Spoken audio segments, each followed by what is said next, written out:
self-serving, persuasive talkers of everything and nothing. We are Conversation Con Artists. What's going on, people? It's your boy, Mr. On Point. And I am Calamity Red. And we're Conversation Con Artists, back for another fantastic episode. You can find me on Twitter and Instagram at Mr. MISTER_on point. And I can be found at Red_Calamity. Also, we are still doing the listener letter portion of the show. So if you have a question you would like for us to answer on the show, you can send it to our Gmail account, which is conversationconartists@gmail.com, or you can find us on Facebook, Conversation Con Artists, and send it to us that way. We have 2 from Colin because he listens and sends messages as he listens. The first one is about. I got it. Excuse me. All right. I'm gonna tell you. I'm gonna read it. Shit. Fine. Can I read it? Go ahead. Can you read it? I can read. All right. Well, go ahead. It's titled Episode 182 ! Or maybe I should say Episode 182. What's up, y'all? Hopefully, I'm getting this email to you before you started recording this week's episode. You did not, but it's okay. Yeah. Let's talk about Red's relationship chat first. I hear you on the dating thing.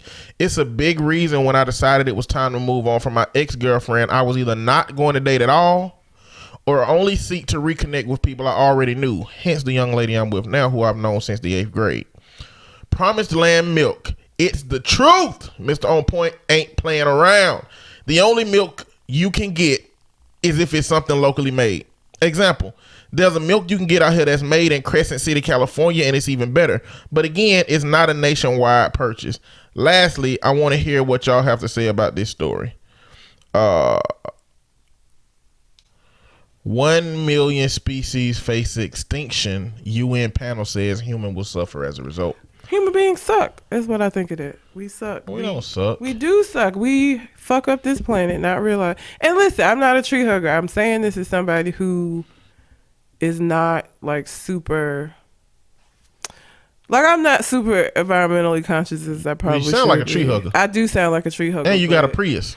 I just got that Prius. But you got one. I just got the Prius, and the reason I got the Prius was not for tree hugging purposes, although it helps. I mean, I feel good. I'm doing something. Next thing you know, positive. You're going to be walking around here with your own straw. With my own straw? Yeah. What do you mean my own straw? Oh, people carry their own straws, so that like you're not, because the plastic straws, when it gets thrown away, the dolphins and stuff eat them and it kills them. So yes, I might have my own straw because we suck. What I'm saying is, you a tree hugger. I'm not a tree hugger, but what we have to realize is that I think people think that the planet just is gonna be here forever, or like it's gonna continue to be how it always has been. Not if we keep fucking it up. Like, our president don't even believe in global warming. Like, he does not believe that human beings are having a negative impact on the planet, which is bullshit and it's stupid to me. Well, that's not because he. That's because he only believes in himself.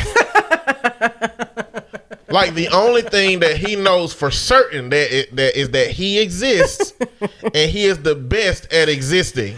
And nobody has ever existed as well as he has. No, they have not in his mind. So I don't think he knows anything except that he exists. But he has followers. I mean, some of his followers that agree with him and think that it's all bullshit. But it's like, why? Coral reefs, we've been killing them for the long. Like, we have had a negative impact on the planet, and it's not gonna happen in my lifetime. So they continue fucking it up. Okay, I'm gonna be dead and gone before the shit gets bad. But eventually, you killing off some of these plant species, some of these animal species where we can't get them back. That's gonna eventually have a negative impact on human beings. And I think that because we at the top of the food chain, we just think that we just infallible. Like, ain't shit ever gonna okay, but. You know, the oxygen that we breathe is because of plants. So you kill off all the fucking plants and shit. These trees, cutting down all of these forests. Where do you think the oxygen?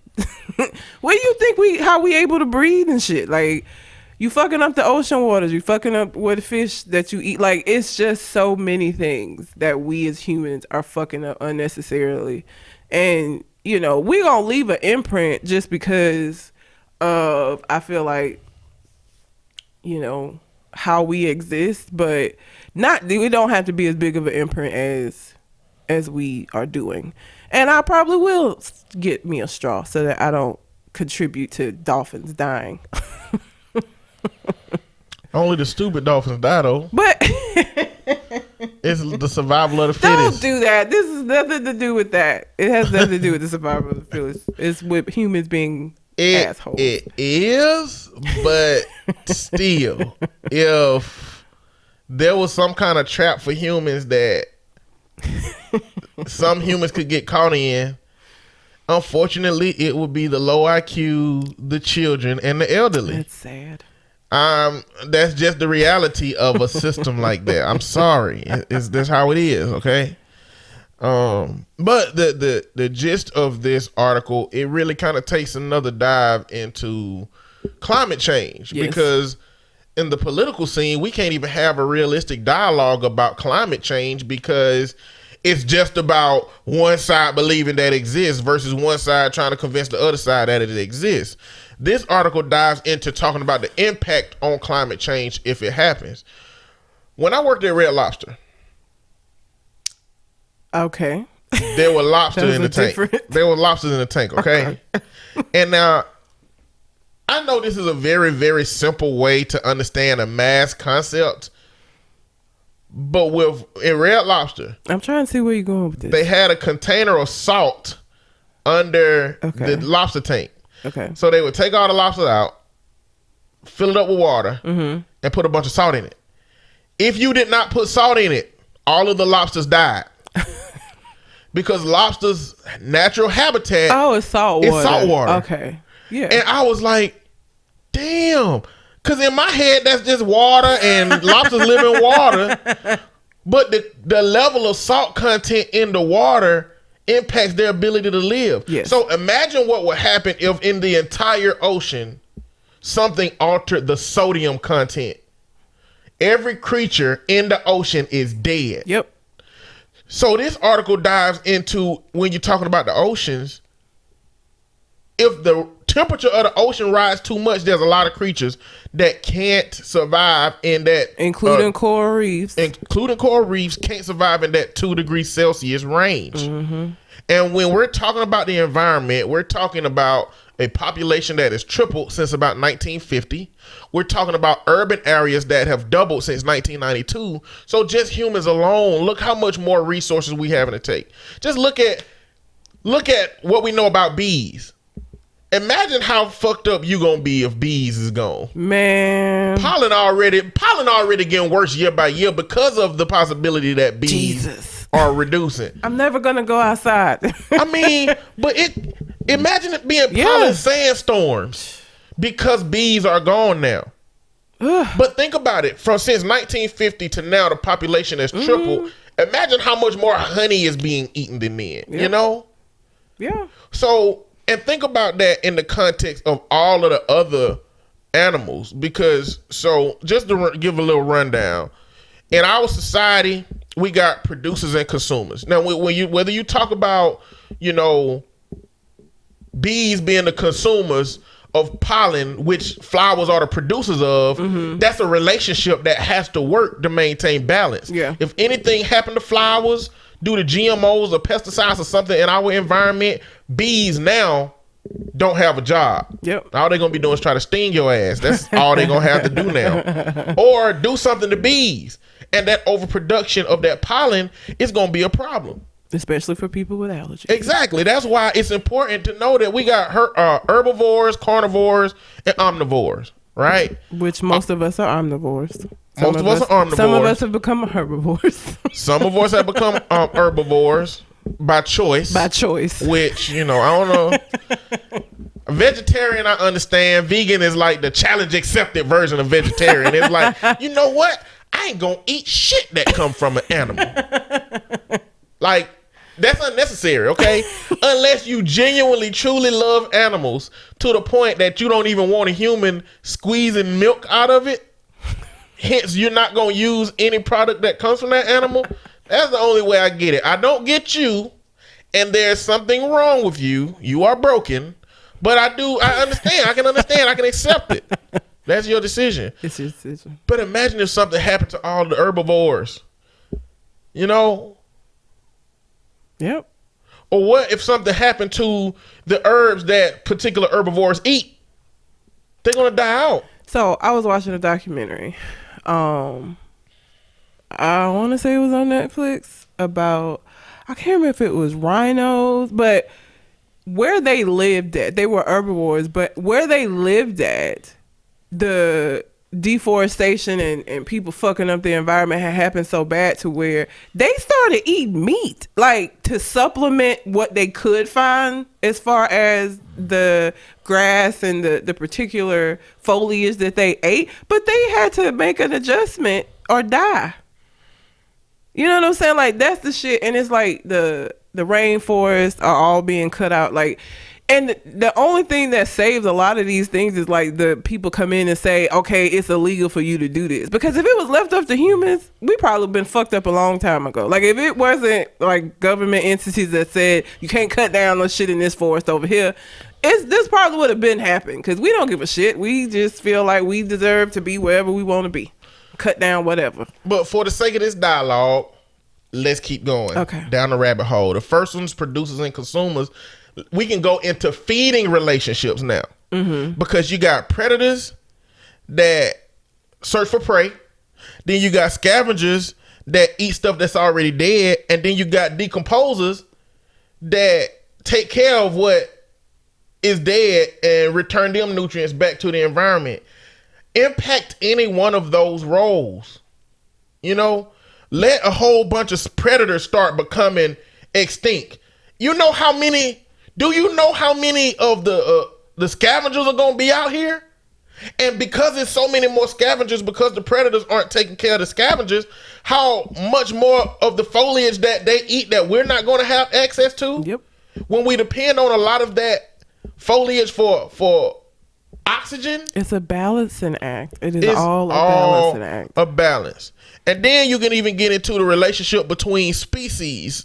I won't go into that one. That'll get a little more complicated. Yeah. But this whole dialogue, we're not even focusing on the stuff that we're doing in the environment. And we talk about climate change, but we can add GMOs to that. Mm-hmm. We can add knocking down forests to that to get the trees and clearing out land. We can to build up whatever cities or whatever that keeps the animals from being able, like, their natural habitats get wiped out when that happens. Like, and their numbers go down when that happens. And this dialogue, like, this is the dialogue we would have if everybody just jumped in and just assumed that the stuff that we're doing to the earth are causing problems. But that's where it gets difficult to really take heed to that, because the main issue is that businesses don't care. A business that makes money from tearing down forests and making money, it don't matter. Well, and it's like a Fern Gully situation. It is. Like, it's like Fern Gully. This is a whole Fern Gully dynamic. And it's not an immediate. The problem is that, you know, people, when consequences are immediate, are a lot quicker to change their behavior. This is not an immediate thing, right? You're not going to immediately see the impact that this is going to have. But again, my black ass, when I'm gone, dead and gone, the humans that come after me, they are going to pay for the shit that we're doing now. But I think because it's not an immediate thing, you can't see it with your eyes unless you're looking for your researchers that look at the big picture. For like the everyday person walking around, they don't see the impact of this shit. So for them, it is a made up thing, like climate change. What? Like, they don't understand it because it isn't something that has an immediate impact on their everyday life. Now, as we continue to keep fucking the planet up, then the impact will be a lot more visible. But like, why would you want to get to that point when you can stop it from getting there? But again, humans. The current conservative rhetoric right now is basically, even if we did everything we supposed to do, nobody else is doing it, so we ain't gonna do it. That's the conservative rhetoric right now. It's basically, well, I mean, we don't know if we the problem. We don't know if this is why it's changing. It's other ways to change it. Let's not research it. That's just what it is. Like, that's basically what the conservative rhetoric is. Which like, is terrible. It's just an irresponsible dialogue. It is. To just not. Which, and you know, it goes back to what I said. Humans suck. We suck. We just do. We suck. But the essence of a conservative dialogue is to keep everything the same. Yes. They are not about change, about new ideas. The essence of the word conservative means to conserve shit. Hilariously enough, is that by them not making changes, they're contributing to change. They don't. Just, again, it's not change you can see actively, and so because of that, it's like, oh, we're not doing shit. It's fine. Like, yeah, it's a little hotter than it used to be, but it's fine. You're like contributing to it without realizing it. It's like a motherfucker eating a Big Mac meal large every day and looking down at his stomach and say, that shit didn't get bigger. Yep. And then, but in 5 years, when your ass obese and your knees about to turn to dust every time you get up, I mean, shit. That it's exactly like that's a very good example where it's like, but anytime you gain weight, it's like you don't realize until you put them pants on and they don't fit. And it's like, the fuck did I gain this weight? When did this happen? Like, no. Maybe for some people, but for most people, it's damn. These pants done shrunk. My washing machine. I need to start washing on cold process cycle instead of hot. That shrunk my jeans. You know how you tell if you done gain weight? The denial. Go to your goddamn grandmama house. Oh yeah. Go to your grandmama house. Go over to her house. She go, baby, you done got fat. They tell you straight up. They don't give a fuck. Old people don't care. Grandmama straight no chaser. Old people don't care about your feelings. They don't care about your emotions. They're gonna tell you how it is, and you gonna deal with it because they old. Who gonna check them? Nobody. You be mad, but you not gonna say nothing to your grandma. You gonna complain to your mama about it, but you gonna have a hush mouth when you around her. So that's what you do. My grandma be like, baby, your beard nappy and you're fat. What happened? You don't need to eat my food today. Like, damn, Granny, I came down here to eat your food. I have to tell my granny, you the reason I'm like this. You used to let us lick the spoon. You used to let us eat the leftovers out of the bowl. You the one that had a cake over here every time. You the one that set us down in front of some neck bones, rice, bread. You did it. And you know what you make? She make her bread with all kind of grease, fat. She a granny, so she got that old ass Crisco tub with bacon grease all in it. Oh my God, yes. Yep. With a combination of bacon grease from the 70s, 80s, 90s, and 2000s. It's levels. It's levels to that shit. Hell no. And it's still delicious. Whatever she do with it, she make it delicious. And I love it. But you want to know the real about yourself, go to your granny house. She'll tell you the truth. Your granny gonna let you know if you're fat. Your granny gonna let you know if she think you on drugs. Yep. Don't lose too much weight. Don't gain too much weight. Just be in the middle. Don't cut your hair. Baby, you got your short hair. You ain't out here liking these girls. And what you don't do, what you don't do is, because, okay, listen, 75% of granny is already fat, okay? Oh, yeah. Don't give it back. Hell no. Don't give it back. No. Take that. Absorb that. That's what you do. And guess what? One day you will be old and you will be able to dish this out as well. But until that day, you take that shit. You'll never say nothing. Again, you complain to your mama, grandma always got something to say. You never say nothing to her, though. You never do that. That's not how that works. You don't do that. You don't check your grandma. It's grandma. She can say what the fuck she want to say. She didn't earn the right. And you going to earn the right one day if you keep living. Within reason. Don't get me wrong. Because I'm a therapist. I work with kids. There's some grandmamas that be saying some shit that they don't need to say to kids. Okay? Within reason. They don't get 100% pass on bullshit. Yeah. But for the most part, if your granny is relatively reasonable, whatever she say, just take it. That's all right. In the context of a person gaining weight and not realizing that happens, at least at the point that they realize, damn, my stomach hanging over, I need to get in the gym. We're not going to be able to do that with Earth. Nope.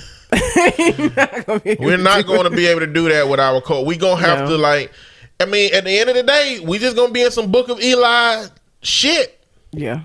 Oh, God. That'd be terrible. Book of I Eli. don't want to be here. Mad Max. Be here. Yep. If you play video games, Borderlands or Fallout. Yeah. What's another post-apocalyptic movie that don't have zombies in it? That's hard. A lot of them have zombies. Or monsters. Oh, iRobot. iRobot. It's two different pathways, I think.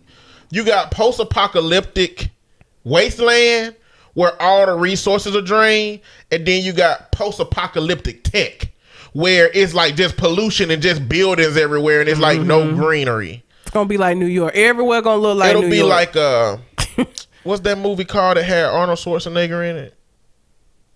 Which one? It's the movie where he was basically in a machine the whole time. They remade it. Not Terminator. No, not he was Terminator. in a machine. Ooh, I can't remember the movie. Not the biggest Schwarzenegger fan, so like basically, this dude was trying to figure out some kind of crime or something that was going on, but they hooked him to a machine. At the end of the movie, it turns out he was hooked to a machine the whole time, and they had implanted these memories in his brain of all the stuff that we seen him doing in the movie. And he wasn't really doing it. He was just in a little chair because at that point in time, they had machines that can create a life for you, basically put you in the Matrix. I guess. What was that show? There was a show that was like that. The OV, was that it? The OV. I thought you were the one that told me about it. Maybe not. Where it's like virtual reality. Like you go, and in the far future, they have like these situations where is it the OV? The OV. I don't know what the hell you talking about. Did I make that? Total Recall. Oh, Total Recall. What you talking about? What is the name Total of that Recall. fucking show? And I tried to watch it and I couldn't. Deb, why this was me going and researching real quick before I left everybody with that that cliffhanger. And go do the research themselves. That's Total Recall. Okay, explain this show again to me. It's a show where you can go into like whatever virtual reality kind of situation that you want to, and it feels real. So like when I first started watching it, it seemed like it was like the old West, but it wasn't. It was Westworld? Was it Westworld? Maybe it was Westworld. They made a whole world with all these fake Android-based creatures, and regular people can come in there and have a old Western experience. Westworld, that's what it was. Yeah, that's what it was. About thinking you was talking about the OA, and I was about to have to get disrespectful. What was the OA? Didn't you tell me about that too? You hated it though. I did. Absolutely. That show helped me realize that I don't watch TV shows intently enough to watch shows that have deep hidden meaning. I just need to watch a show with guns and people who get caught doing shit they ain't supposed to. That's all. If it started to get more complicated than that, because the OA, I was like, I went to Google and I put, what the fuck is the OA? Gladly, I was not the first person that typed it that way. Other people had the same sentiment. That's terrible. But I saw an article that said 17 things you missed in the OA, and I was like, I only caught one of those, and not even in the way that it was meant to be caught. But it's one of those it's one of those shows where it's like that Inception type shit, where it's like the ending is very, very much up for interpretation type situation. I don't like that. Before he sent in a second part to his email, but before, let me just address what he said about the relationship chat. I think he's talking about when I was saying that I don't like to date. I hate it. I don't enjoy it. I would much rather just get married and skip that whole shit. Like, I don't want to do it. Like, I don't want to get to know nobody else new. I don't want to do it. I hate it. It's not fun to me. Like, so for all of you married people who think that your single days were this, great old time, I'm telling you, it fucking sucks out here. It's awful. I hate it. And yeah, I get it. He went back and got somebody he already knew from 8th grade. He ain't have to do. He knew our family. He knew our people already. Like, it wasn't no new shit. That's what I need. I don't want to do that. I just want to be married and have a fucking kid. I don't want to do all the rest of the shit. Well, you already got that dude. What dude? The dude your mama been trying to put you on. I don't want him. See, look at you. He is the everything you just described. He's not though. Like, I told you, he is the most passive fucking person in life. I couldn't do it. My personality is way too strong for us to like be together forever. That shit would drive me bananas, because he would just let me do whatever. Do you know how much of a muck I would be out here running without somebody to be like, no, Red? He would never. Whatever it is that I wanted to do, he was like, yeah, okay. Like, nigga, really? I would do stuff ask stuff specifically just to see if he would like disagree. Never would. See, you the kind of motherfucker in movies that don't need power. Yes. You don't need it. No. You be a villain in a movie. I would. You be Thanos. We trying to keep the stones from you. I'd snap the shit out of everybody. I would. You probably snap your perfect mate in front of you. That's what you would do. I would. Oh my God. So I need the glove and the stones. Nigga, that would be so great if I could just do that and skip all of this bullshit. And I don't want to get to know nobody else new. And I know I have to. So I'm doing it grudgingly. But my ideal situation would be to get with somebody I already know and not have to deal with all of this shit. It would, because I hate it. I fucking hate it. So how many episodes of Westworld did you watch? Like 2. I didn't like it. That's enough. I didn't like it either. If you like Westworld, convince me why to watch it. Yeah, I couldn't get convince into me. it. If you can convince me, if you could put some words together that makes me say, okay, then I would make me watch Westworld. But if we had the technology to create Westworld type of AI, would you, if it was affordable, buy you a perfect mate for yourself? But he wouldn't be real. But he would be perfect. He would, but But he can emulate real until for the rest of your life. Yeah, but I don't know. You can send him in to get age upgrades if you want him to look old as you do. It's something about the flawed human experience that I would miss, I feel like. What if you could program a relative level of flawed human experience? No. You know, with computer programs, you can put in a bunch of overlapping variables that come out in unpredictable ways. So you can kind of simulate the flawed human experience. You can, but it wouldn't be the same. Perfect, there is no such thing. Perfect for me would be somebody that knew when to step in and when not to. And I don't know that an AI would be able to do that because I have 2 devils on my shoulder. I don't have an angel. And sometimes I need you to be my angel, and sometimes I need you to just get on board with my devil shit. Like, you have to be able to know which one and when. And I don't think an AI would be able to do that shit. I don't know. I wouldn't. I don't think I would. I just want a human that I don't have to date. Is that unreasonable? Very, very unreasonable. Do you know what dating is? I hate it. You know what dating is? Yes. You know when you go to the grocery store and you're looking for the best fruit and sweet potatoes. Yes. Dating is getting that in your hand, looking at it, turning it around, seeing if you got to get. Like, would you just go let a random stranger throw sweet potatoes in your bag without you expecting because it ain't going. You got to look and see what color it is. You goddamn right you do, and that's what you got to do with people. But you can't get rid of that process. I know. I think it's been years that I have been single, and I think I'm just tired. I don't want to get to know another nigga. I don't care. I just want to be married with a kid. I don't want to do this shit. But again, I'm doing it because I have to. I'm not enjoying it though, okay? At all. But see, the issue is that you having such a strong disdain from doing it means that anything you think about it is going to become a self-fulfilling prophecy. I mean, because you already cut dudes off, boom, just like that. But you make it seem, don't do that, because you make it seem like I cut them off for nothing. I don't cut people off for nothing. There's reasons. They're irrational. They're not irrational. At the first whim you have to cut them off, it's irrational. I mean, at the first, but some of these niggas is like obvious shit that's like, okay, this ain't gonna work. Okay, so yes. Clearly, if his front 2 teeth is gone and the picture is from jail, cut him off. What about if he thinks that your eyebrows block your eyes from the sun? Is he teachable? No. If he's not teachable, send him on. If you can, he's like, arrogant and narcissistic. If he's somebody you can say, hey, baby, come here real quick. I'm just pulling up articles randomly out of nowhere, and this article about eyebrows and the function of them just happened to pop up.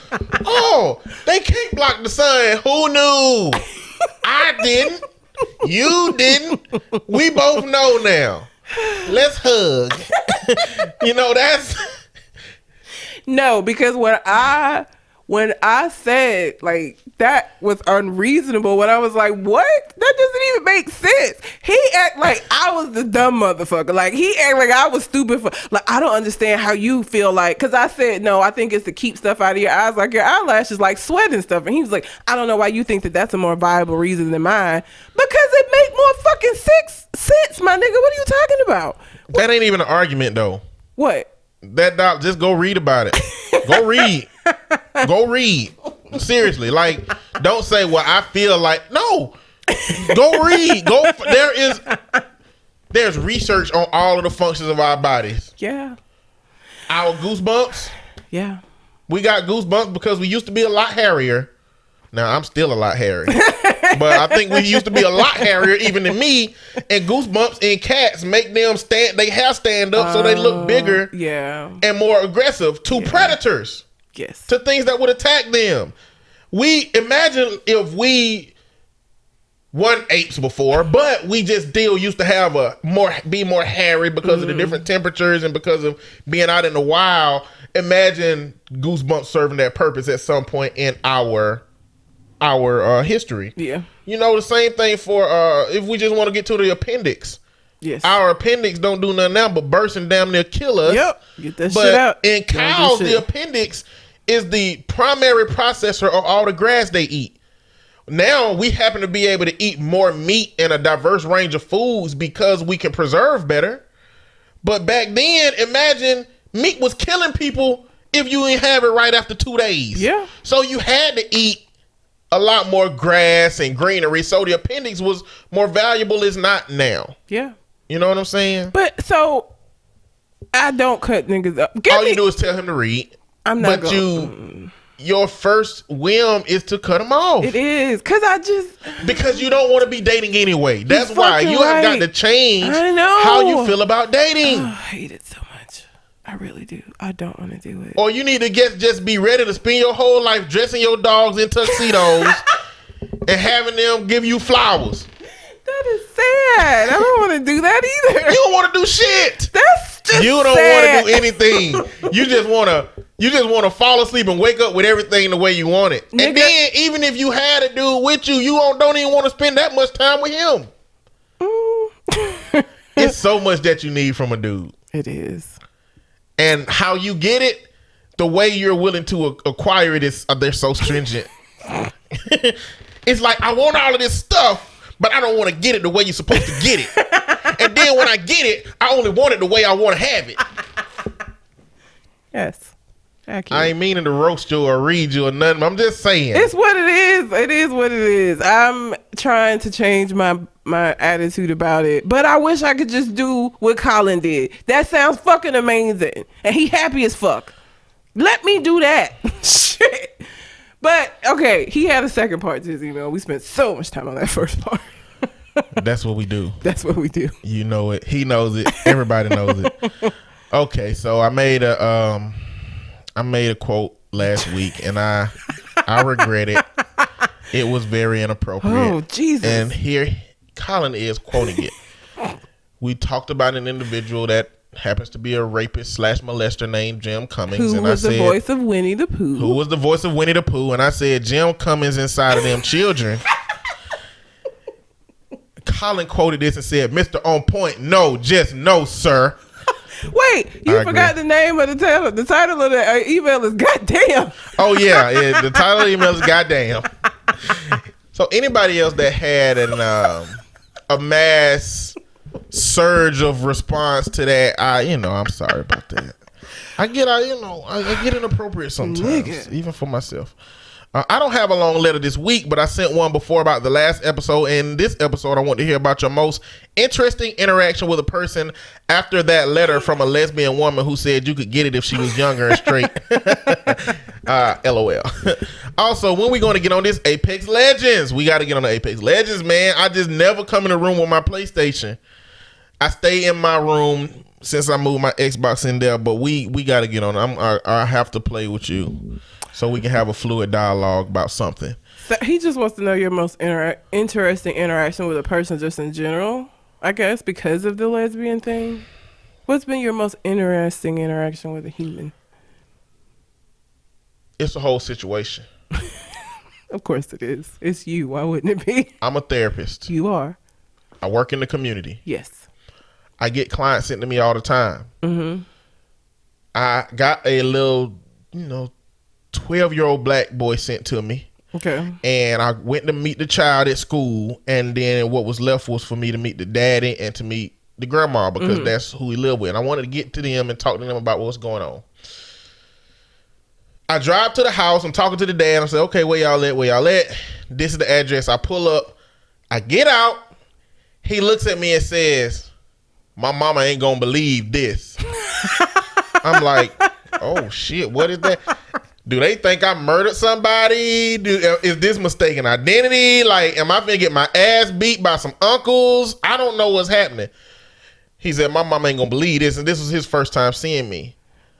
He said, and I said, what you mean by that? He said, you'll see when you come inside. Oh, that's the worst when somebody do that to you. What is that? Now I'm really scared because you won't even tell me. Talking about I'll see. I walk into the house and his mama just bust out crying. Bawling. Oh my God. I look like her son that was killed 4 years ago. Damn. And it was the most uncomfortable shit I have ever been a part of in my life. Because apparently the boy don't think that. Otherwise he would have said something about it. And I don't think I really look like him. I think that was a lot of projection from the family to how I look, because I look similar enough. And she took my picture and sent it to all of her kids. Wow. All of her brothers and sisters. That's fucking weird. And everybody started calling. Like, I don't know if they thought some resurrection shit had went on. I don't know what they thought. I don't know what she put on the caption of the message. I know she didn't put the therapist look like y'all's, relative that passed away. I don't know what it said. But everybody just started calling while I was there trying to talk to them about the kid. And so now I'm in this very weird place of the ethical code don't talk about this shit. No. They don't tell me what to do. Not with that. But my goal is to be as respectful to the family as possible.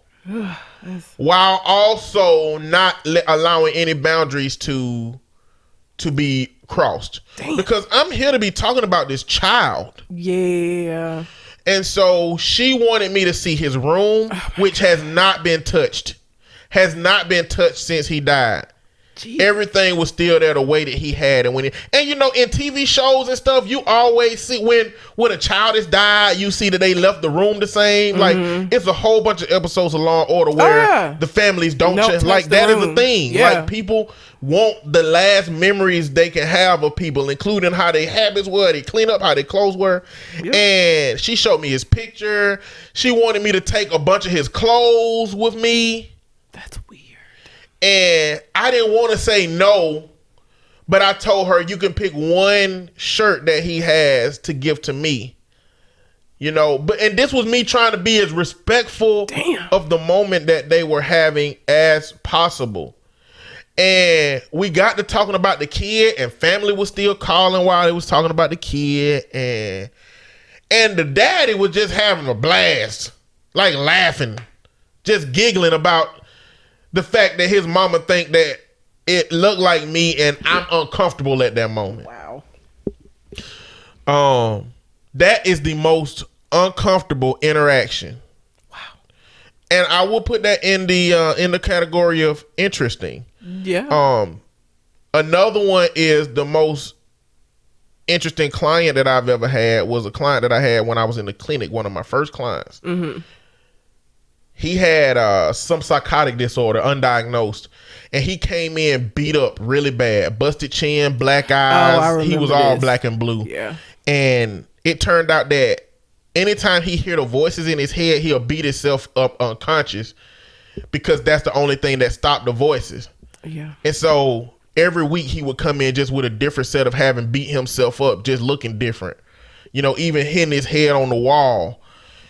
That was really, really scary. Most of my interesting interactions have not been pleasant because of the field that I work in. My most interesting interaction just happened when one of the stories that we're going to talk about, I made a video on Instagram because I just wanted to say what I wanted to say. And I said it the way that Red says everything, which is completely different from Therapist Red. Therapist Red is a whole different person. But that rant, because that's exactly what it was a fucking rant, spoke to somebody who requested services from me ranting and raving the way that I do. And that was very unexpected because I'm an asshole sometimes, and I am aware of that, and I'm okay with that, especially when it's outside of my career field. But this person just felt like, because of how honest I was being, that they felt like I would be honest in helping them deal with whatever, as I have no idea what this person has going on in their life, but felt like I would be helpful in that. So that was very surprising because I was like, from that video, like that's like the worst representation of what my ability is in this field ever. Yeah. So that was that was very interesting. So I don't know. People are weird. You just never know. You just never know. I mean, with counseling, you never know what you're walking into. No. Or what's walking into your office. Mm-hmm. And that's a big part of having your shit in check. Yeah. I mean, if you're somebody that was sexually assaulted by your grandparent, and that will be one of the first, like, what, so anybody interested like in doing therapy, and we have had interns where I work, and one of the things I tell them is that any trauma that you have, get it together, because that's gonna be what walked through your door. Like it never fails. There's just something about, I don't know if it's the universe, but whatever it is that you've had happen to you, if you haven't dealt with it, it's gonna walk through the door, and that's not the time for you to figure out how to deal with it. But trauma happens so much and in so many different places and with so many different people that for you to think that your particular trauma is not gonna come up, it can be the most random shit ever. It can be the most unheard of trauma ever. Somebody will walk through your door with that having happened to them, and now you're gonna have to deal with it if you hadn't dealt with it. So you have to make sure you get your shit together for sure, because you never know what will walk through the door. And if your grandparent walk in, or if a grandparent client that's been sexually assaulted by their grandparent walk in and that happened to you, and you haven't managed that, you're gonna get into what's called countertransference, or transference and countertransference. Mm-hmm. Is just when, like, as a counselor, if somebody walk in and tell a story about some shit that's going on and they remind me of somebody that I used to hate, I'm gonna start treating them more hostile. Mm-hmm. Or if they working with me and I say something that remind them of their granddaddy, they might start treating me more like granddaddy. Mm-hmm. And you just gotta have that stuff taken care of before you can take care of people. Yeah. As much as possible anyway. As counselors, we still damaged. Hell yeah. We still have our traumas, our insecurities, our stuff. Somebody that does this work. Like, everybody got something. It's just a matter of how well can you manage it, mm-hmm. and manage other people's stuff too. Because a big part of our profession is we absorb a lot of that. We're just trained to diffuse it, mm-hmm. healthily. It's kind of like the bomb squad, they like the bomb. It don't matter if the bomb is the bomb. Like, if you don't do it right, yeah, it can explode. But like, the job of the bomb squad is to make that shit ineffective, make it not something that can explode and that can damage people. And that's what we supposed to do with all of the emotions that we absorb. We got to diffuse it. Yep.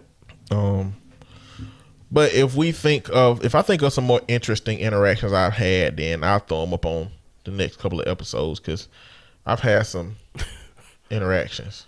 I have to. One of my, I won't go into it, but especially in internship. Internship is the thing for me that was like, oh shit, it's so different from the textbook when you have somebody in front of you. It's one thing to read about this disorder, and it's another to have somebody sitting in front of you who is suffering from this disorder. It's a whole different fucking thing. But do you have anything else to add? Nah. All right, Colin, thank you so much for those letters. If you have a question you'd like for us to send or answer on the show, you can send it to our Gmail account, which is conversationconartist@gmail.com. You can find us on Facebook, Conversation Con Artist, and send it to us that way. Let's get Ayesha Curry out the fucking way. So that was what my video was on, my rant. If you don't know what the Red Table Talk is, Jada Pinkett Smith had created this like online show that she does on Facebook called Red Table Talks, and she does it with her mother and Willow, and some of the other family members come in and out, but they have people on the show and they talk about personal shit. Okay, August Alsina was on her show talking about his drug problems.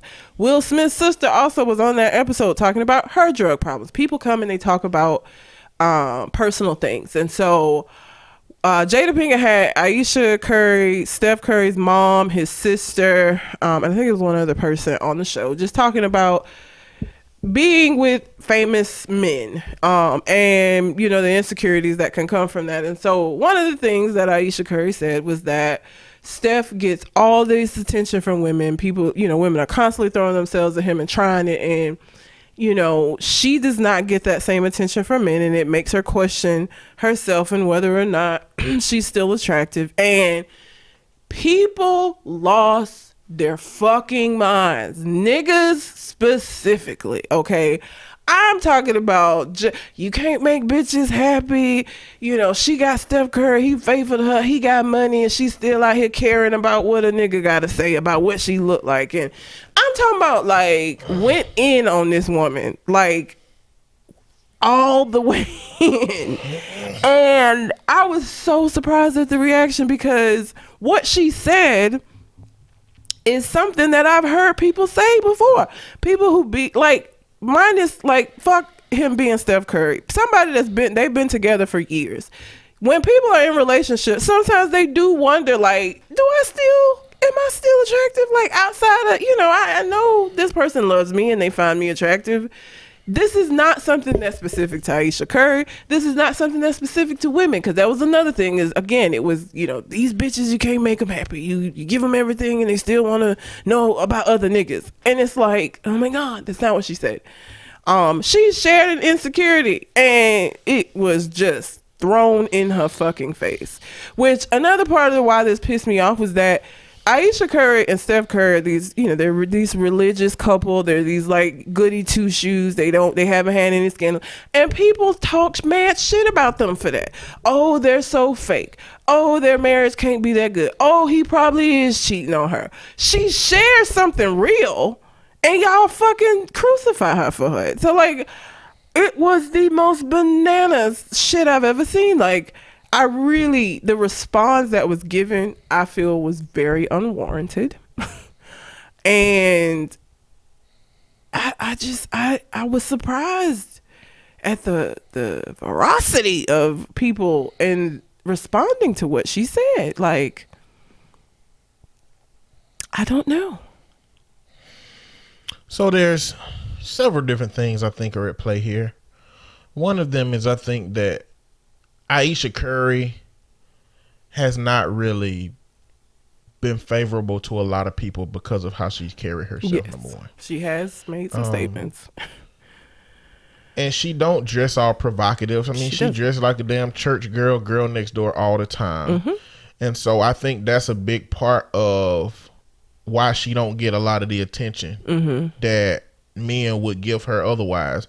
Not only that, but she paints herself as a mother and a wife. That's the dialogue that she has for herself. It seems that they have a very healthy relationship dynamic in that regard. Another thing is, I think that she got caught up in this time of men trying to paint these equivalencies. Like, men are starting to respond to a lot of things differently these days. Men are trying to make it seem like, well, if this was a man saying this, da da da da da. But they said that if Steph had said this, women would be upset.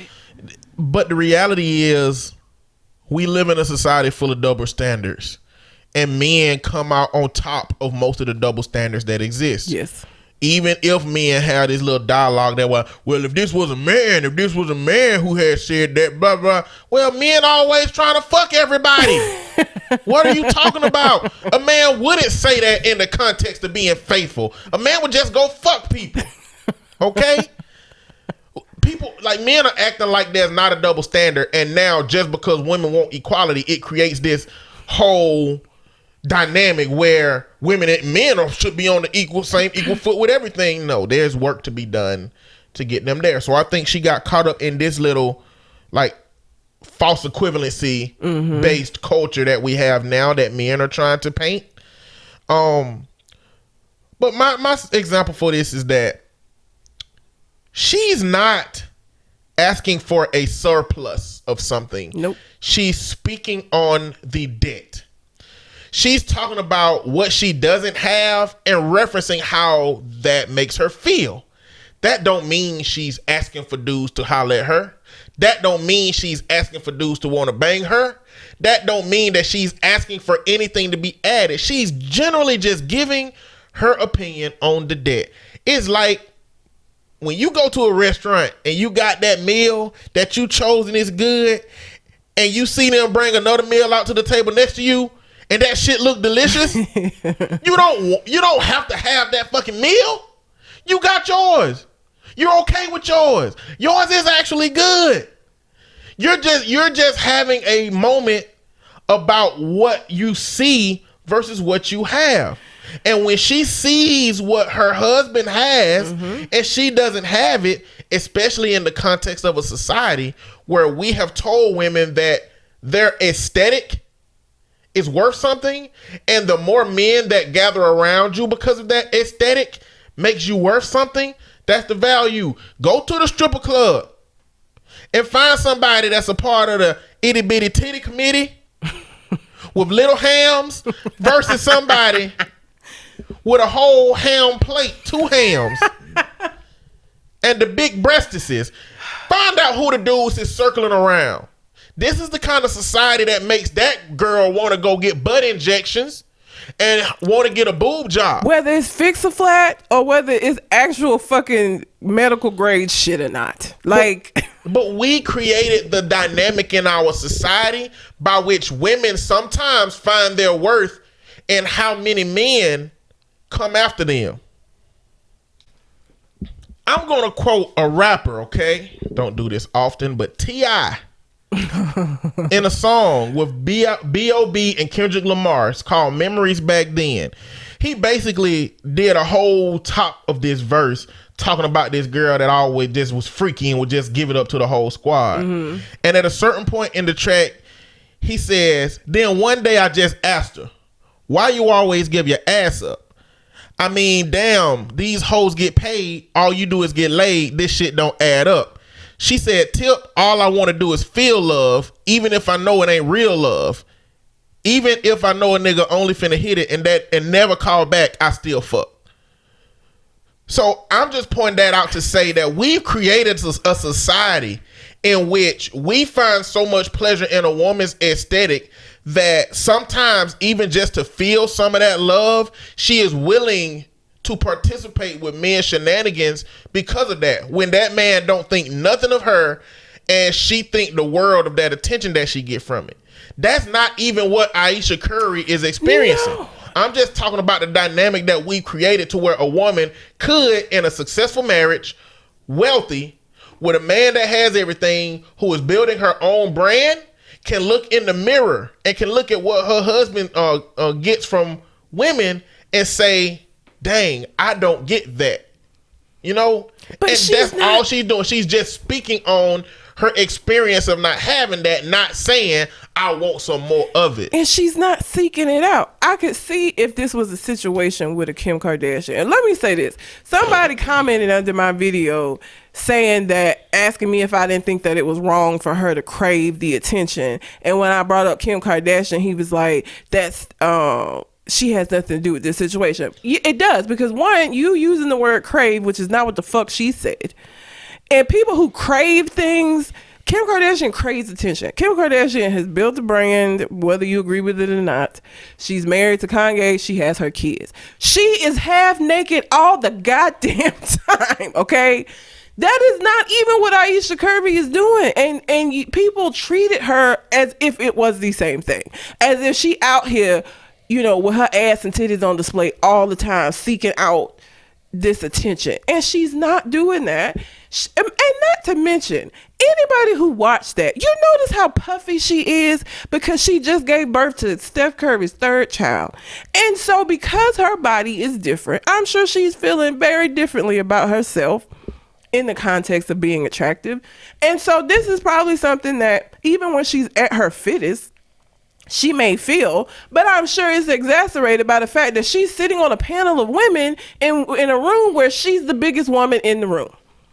And again, it's because of this pregnancy. It's because she just had a baby. But when you are looked at, when women are looked at as far as appearance is concerned, and your appearance changes regardless of whether or not you have a good reason, there's a reason why there's this whole fucking snapback culture, which is so unreasonable. Real women, not real women, regular, average, everyday women who have jobs, okay, and they actually have to take care of their kids, and they don't have nannies that can take care of their kids while they go and just be in their fucking gym all the time. That snapback shit don't happen. But we have this culture of where it's the expectation that you have a baby and you're gonna get that baby weight off quick as fuck. Okay, if you watched Homecoming, Beyonce, 8 months, she had her babies, and she 8 months to get back into the shape that she needed to be. Guess why Beyonce could do that? Money.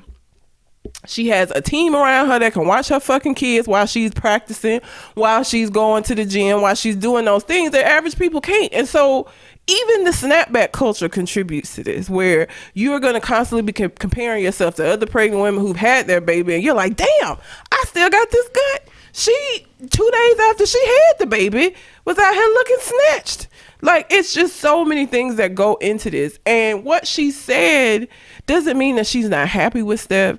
It doesn't mean that she's not appreciative of the things that Steph being with him, and not just monetarily, although people was real fucking hung up. He got all this money and give her everything and she still ain't happy. Not even just monetarily. He seems like a pretty good guy from outside appearances. She didn't say that she didn't care or wasn't happy with none of that shit. And it got turned into this big, huge fucking thing. And well, let me add to, before you go into anything else. I wasn't going to say what her response and Steph's response, but go ahead. Well, yeah, that's after what I'm finna say, okay. Because I actually watched the whole table talk to get some context for what's going on. And Mama Curry actually said that she liked all the attention that Dale got. You know, she said, which is Steph's dad. Steph's dad. Yeah. She loved all the attention. Like, to be able to see her man being wanted by every other woman, and she is the one that have him. She liked that, but she also said that when they stepped over to becoming disrespectful, that's what she had a problem with. That's when she would step in. And Ayesha, just by comparison, said, I don't like it. I don't like all the attention he get. And then she went into her thing. And then afterward, the response that Jada and them gave is that when you're dedicated to your husband, when you're dedicated to your family, it's not that attention ain't there, because it's there. It's dudes that's looking at you. Yeah. Your radar isn't registering that stuff because of the role that you've decided to adopt into your situation. All of us, I don't give a damn. If you don't believe that it's dudes looking at her, then you just in denial. Because the reality is, you're a light-skinned woman in our society that has a fetish for light-skinned women. Hazel eye or whatever color her eyes are. If the NBA ever had a reason to come to Alabama, she'll know. They don't. Hell no. Because there's no professional shit in Alabama. But if she came down here and walked through the mall, she'll know. I ain't shut up. Even if she had a mask over her eyes and people didn't know who she was for real, like she would see. But she don't, like, the way that they explained it is that they didn't have those radars on, you know, as women, and she just is overlooking that. And I think just seeing him have it all the time just made her speak on the deficit. That's it. You know, I can talk about the debt I'm in without me wanting to go and stab up Sally Mae motherfuckers. You know what I'm saying? Like, man, I'm in this debt, man. This is how they did Aisha Curry. If I say I'm in this debt, man, I got so much money to pay back to Sally Mae, niggas will be like, Eddie said he gonna go fuck Sally Mae up, bro. He gonna go gut their ass because they owe him money. He said he ain't finna pay that shit, period. I ain't say none of that shit. All I said was I got debt. You don't know what the fuck my interpretation of that is? I ain't give it. That's what happened. So this was her response. This is me throwing. Oh, there's a picture of her throwing some Spanx, which if you don't know what Spanx is, what women wear to make themselves look smoother. If you got lumps and bumps, it helps. Spanx is whoopings for white people. The fuck, I hate you. This is me throwing a pair of Spanx in a Marie Kondo-esque being. I don't even know what that is. Does it spark joy? I have never been one to cage my feelings and emotions to any capacity. I am human. It brings me pure joy to speak my mind, be vulnerable at times, and to know myself inside out. Seeing as how it's Mental Health Awareness Month, I really wanted to take time to encourage everyone to speak their truth regardless of perception, fitting into a mold, or offending someone, because it's your truth. And that's okay. If what I'm not afraid to say out loud about being a 30-year-old mama of 3 helps another woman like me feel like they're not alone and not the only one with an insecurity, because we all have them, don't play, then that makes all of this hoopla worth it. If you get a chance to watch the actual red table talk and not the headlines and the rumors, please do. There is so much more depth to the talk, and our family is grateful to Jada Pinkett Smith for giving us the opportunity to bond together. As women, let's continue to uplift, empower, and not suppress and compress our feelings and thoughts, as fleeting as some of them may be. Love to all of you. Go find your joy and speak your truth unapologetically. So that's what she said. Okay. And so then there was the niggas that was like, well, I bet Steph ain't feeling it. I bet Steph felt some kind of way. I bet Steph is mad about this. And of course, when he responded and it was something positive, he just saying that to save face. He really upset. Of course, niggas ain't gonna believe it. But whatever. This is what he had to say. He posted a picture of him and her, and he said, proud of you for being authentic and putting yourself out there, not being afraid of the potential bullshit and nonsense that could and did come at you. Way more positive than negative with all of this. Keep being you. I love you. That was his response. You know, somebody asked me, well, if your husband was out here wondering if women still find him attractive, would you be mad? No! Have we been married forever? Him wondering if he's still attractive to other people does not mean that he loves me any less. It does not mean that he is not happy with me. It means he's a human being who knows that he didn't put on weight, who knows that his hairline said goodbye 10 years ago, and knows that I love him despite all of them shits. But he want to know if he still got it potentially out here. And that's fine. Like, as long as he ain't out here fucking other bitches and out here, doing bullshit that he shouldn't be doing. If he get a compliment when he's out and that makes him feel good, I'm not gonna take that away from that nigga. I'm not gonna be like, oh, that bitch say something and it's fine. I say something and it don't matter. Like, what? Well, let me say this, especially for guys that are married or in relationships. The things I've heard leaves a very limited set of things your woman can do if she has specific insecurities and things that she has in her mind that's not popular. Because a lot of men were saying that, oh man, my woman wouldn't say that out loud because, or in no group setting or on TV because, that's a problem, that's embarrassing. But also, I imagine that if your woman told you that, because she see you getting attention while you're out and she don't get none, she feel a certain type of way. I feel that would go bad for her too. Yeah. So you care about these other niggas? Why you care about what they think? So you're creating a situation where you're telling your woman, don't tell nobody out there what you going through if it will embarrass me. Don't tell me what you going through if it will make me upset, and just deal with what's going on. Basically. And that's what happened with a lot of men who was having this conversation. Like, I hope the women in your lives wasn't hearing what you were saying, because you paint her into a corner where she can't even have a dialogue with you about it. She can't speak openly about it, and she just has to contain these insecurities that she have that, from a therapist letting you know this, is only going to get worse and only going to cause her more internal struggle than it will cost you to just listen to what she's experiencing and find out how you can help that.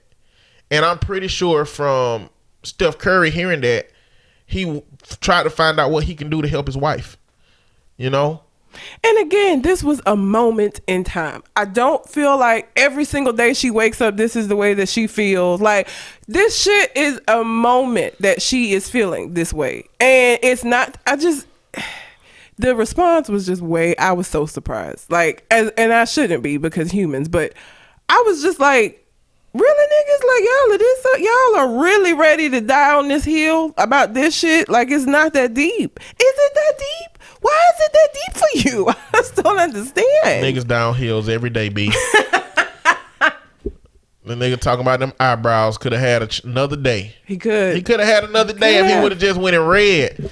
When a woman tells me something, really when anybody tells me something I don't know, it's a couple of areas where I know my shit. Yeah. You start talking to me about computers and building and components and stuff, I'm confident about what I'm talking about. Yes. You start talking to me about counseling and mental health, unless you presenting some new research and some new things that I haven't really, researched, I'm pretty confident. Anything outside of them realms, even in those realms, if you tell me something that is outside of my knowledge enough where I can't say I'm certain that that's true, I'd be like, well, maybe I'm wrong. I can say that. I say it all the time. Well, maybe I'm wrong. I need to do my research. Let me go look some stuff up. And that's the part. It wasn't even the fact that he said it, because it was stupid. And in my mind, I was like, really? But it would have been fine had he just been like, oh shit, okay. Because I didn't say stupid shit before. I didn't believe stupid things that I had to go look up and be like, damn, Red, what the fuck? Why would you even think this? Players fuck up all the time. I tripped up the stairs last week, okay? Fell on my ass. I didn't see it, but I heard it. He was walking ahead of me, and so he went by the time. All I heard was. I was like, I turned around and she was holding her knee on the floor like Peter Griffin on some.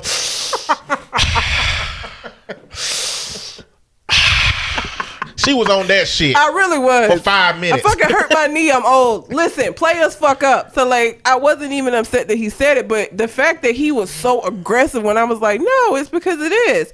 Well, I don't understand why you think that makes more sense than what I said. Because it fucking does. What you talking about? Man, listen, I'm going to tell y'all something.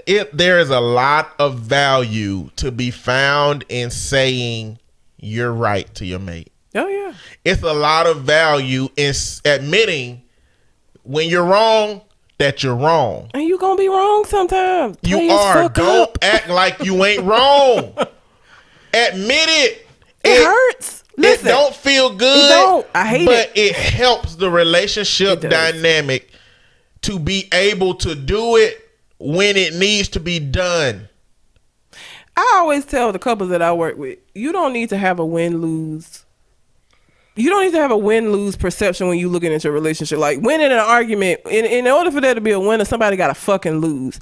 And is this, at the end of the day, more important than your fucking relationship? I mean, if it is, then go ahead, Godspeed. But it's problem solving. You want to both walk away where you still happy with this person. It is not for you to win shit all the time. And if you have that kind of perception, again, in order for there to be a winner, there is going to be a loser. Who the fuck likes to be a loser? And who like to be a loser all the time? So if you have this win mentality with your mate all the time, you're going to have some problems.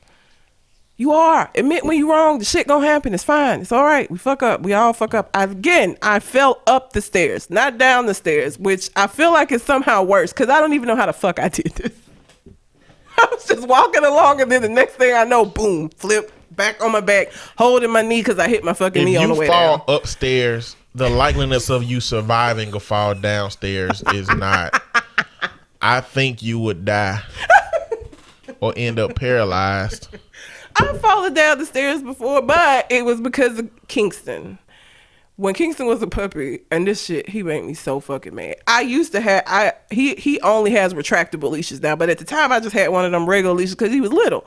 So I was holding him and I had the leash in my hand and he wiggling around because he's like, oh, we're going outside. Oh God, outside. So the end of the leash fell and I stepped on that hoe and I slipped. This is when I was at Village Green, actually. And them were concrete steps. Yep.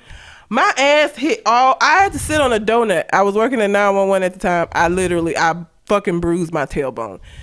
I get to the bottom of the stairs. I'm talking about I can't even see. I've never experienced blinding pain before that moment. I couldn't even fucking see. I'm just kidney stones wasn't blinding pain? It wasn't. It was like you could see. Yeah, but it was awful. The kidney stones was worse pain, but the bruising my tailbone was blinding pain. Like I literally for a second could not see. And this little nigga, because he didn't fall, and I'm cradling him. Part of the reason that I fell so hard, I'm trying to make sure his ass okay. This nigga's like, let's go running. I'm ready to go outside now. Like, bitch, I can't move. Like, what are you doing? Nobody saw you? No, thank God nobody was outside. So I got to sit out. It took me about 15. I had to go to work that day. I called in because I couldn't I had to sit there for about 15 minutes because I couldn't move. And then he still got to pee. I can't take him back inside without him peeing because then I might have a piss smelling apartment and my ass is going to still be hurting. And I had to go and let somebody look at my ass to make sure I hadn't broke nothing. It hurt. That's one of them things when you see it happen, you gotta just start running full speed to try to help. Like if an old woman finna step out in the street and you see a car coming, but she don't. Like, it's one of them things where you, oh sweet Jesus, let me. I can't make it because you about to see some bullshit. Yeah, look, I went and got him a retractable leash that day, so that shit never happened again.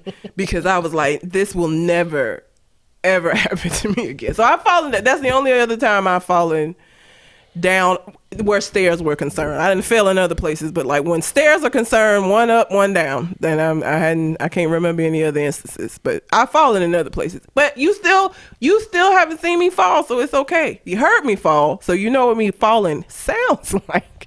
You don't know what it looks like. I don't want to see you fall. I don't pray for my haters' downfall. I'm a hater now? That's just what I wanted to say. What you got, nigga? What's your story? Man, I got way too many stories. I don't. It's yeah. I'm sure we don't have a ton of time. We still got an hour left. Really? Yeah. Damn. I know, right? I feel like we've been talking a long time. Anyway, which one of these stories did I read? I'm sorry, because Philando Castile's mother wipes out school lunch debt, continuing son's legacy. That was awesome. I saw that. That was fantastic. That was awesome. It's fucked up that she had to. But these kids were not about to be able to graduate over school lunch money. And the calculation of how many families she helped was about $27 per family. What the fuck? You gonna not let a motherfucker graduate because of $27 for that nasty ass lunchroom pizza that you serve? Like, really?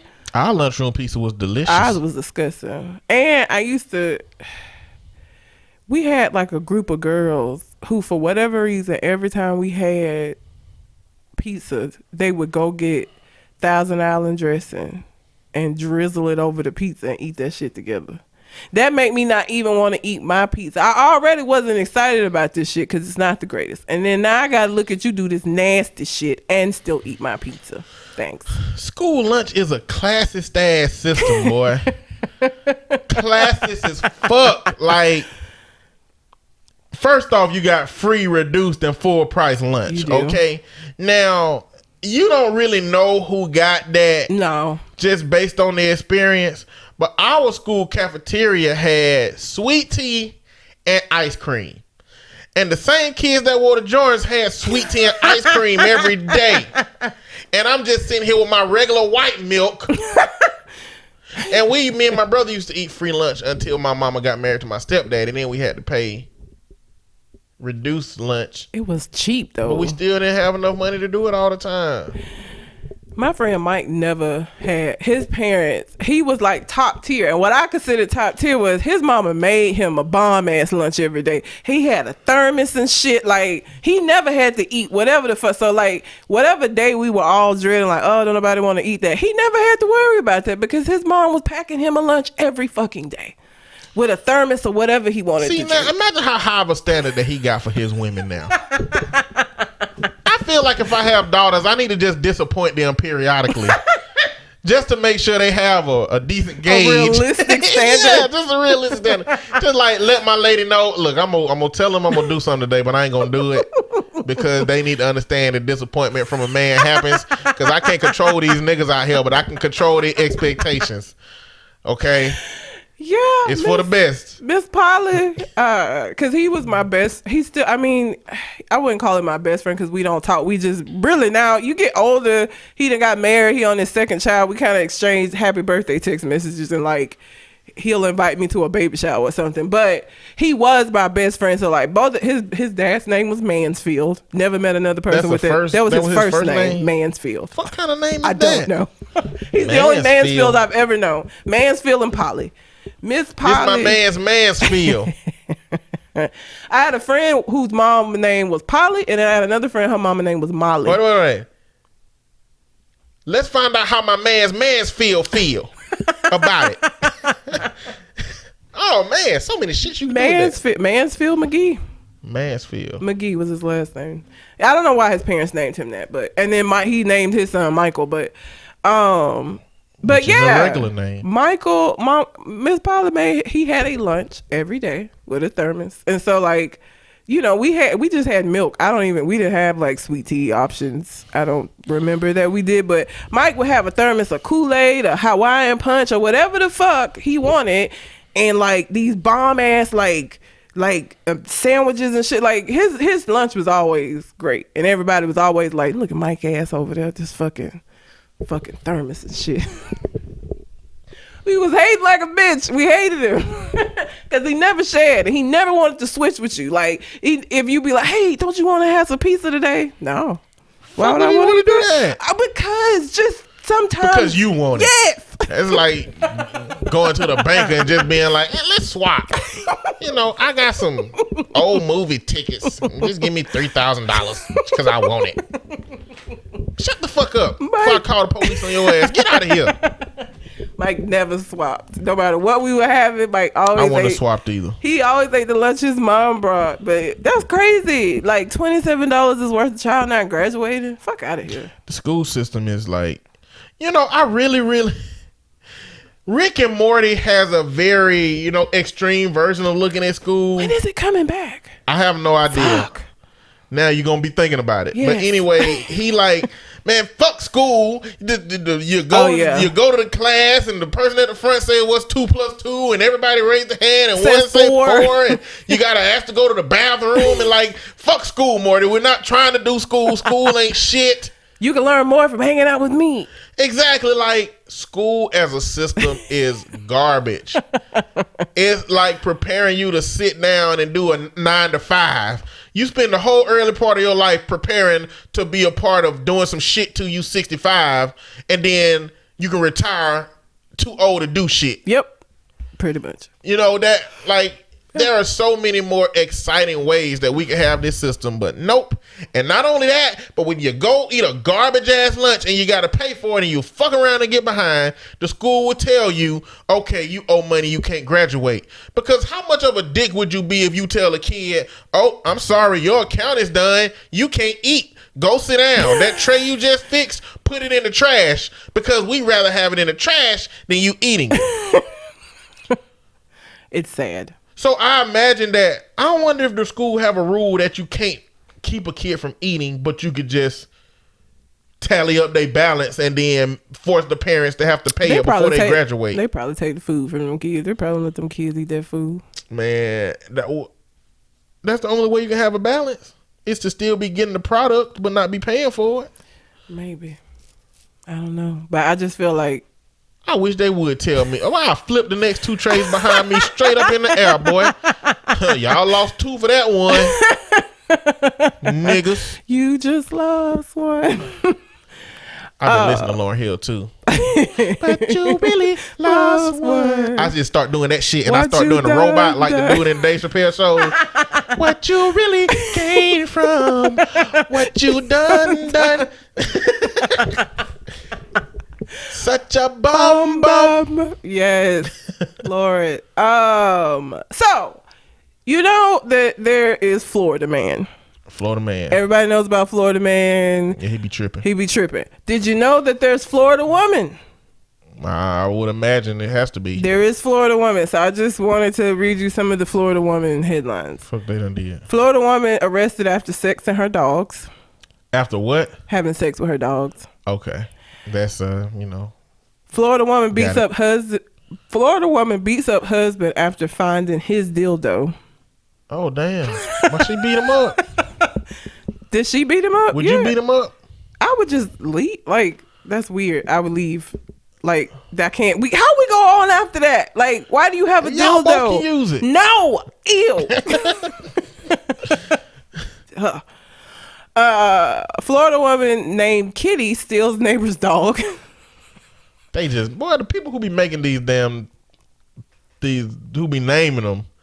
Yeah. Like, her name being Kitty don't make no damn difference in this shit. Her stealing this dog, but it makes for a good headline.